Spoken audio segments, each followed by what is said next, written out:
जैसे कि अन्नदाता हेल्पलाइन में हमने जिस प्रश्न को शामिल किया है उसे पूछा है ग्राम कुरेंदा, जिला धौलपुर के प्रतीक कुमार ने। आपने क्रॉयलर मुर्गी पालन के बारे में जानकारी चाहिए है, तो इसके लिए देखिए कार्यक्रम का यह अंश।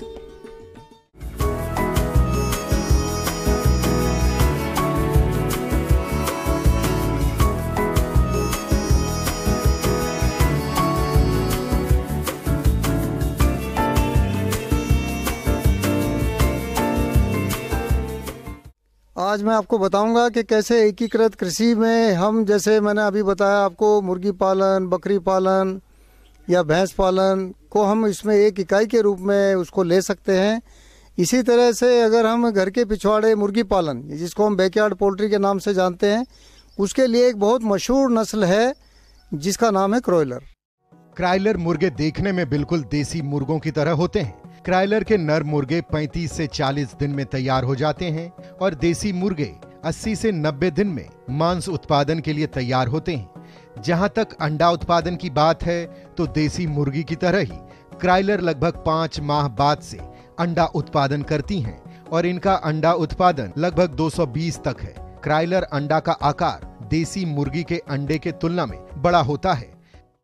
इस क्रॉयलर ब्रीड को बनाने के लिए वैज्ञानिकों ने 3-4 नस्लों को क्रॉस किया और इस क्रॉस करने के बाद में इस नस्ल के अंदर जो गुण सम्मिलित हुए, जिनका मुख्य रूप से प्रभाव देखेंगे आप इसके शरीर भार पर, इसकी शारीरिक वृद्धि पर तथा मांस की मात्रा पर। साथ ही अंडों के उत्पादन में की अगर हम बात करें तो अंडों का उत्पादन करीब करीब 220 से 230 अंडे इसके मिलते हैं, जो कि एक बहुत ही रिकॉर्ड प्रोडक्शन है। क्योंकि इसकी अगर हम आर्थिक विश्लेषण की बात करें तो प्रति अंडा इसका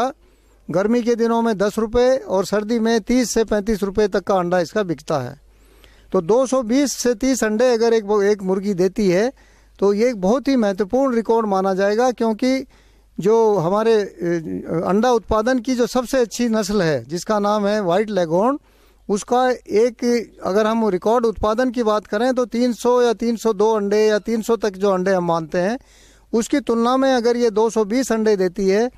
और जिसका जो बाज़ार में भाव है, यानी आप ये मान लीजिए ऑन एन एवरेज अगर 20 रुपये का अंडा हम मान के चलते हैं तो व्हाइट लेगहॉर्न की तुलना में ये बहुत ही लाभकारी सिद्ध होगी। जिसका मुख्य कारण है कि व्हाइट लेगहॉर्न के लिए आपको 12 से 15 टीके लगाने पड़ते हैं, लेकिन इन बैकयार्ड बर्ड्स की अगर हम बात करें तो इनमें 3 से 4 टीके ही सफिशिएंट है। अगर अंडा उत्पादन को देखते हुए क्रॉयलर मुर्गे की तुलना व्हाइट लेग हॉर्न मुर्गी से भी करें तो व्हाइट लेग हॉर्न का अंडा उत्पादन तो अधिक है, लेकिन इनके प्रबंधन पर खर्च आता है, जबकि क्रॉयलर के प्रबंधन पर खर्च कम आता है। इसी तरह मांस उत्पादन के लिए क्रॉयलर का पालन करते हैं तो इनमें ब्रायलर मुर्गियों की तुलना में बीमारियां कम लगती हैं, कम समय में अधिक वजन की हो जाती हैं, इनके मांस की डिमांड अधिक रहती है।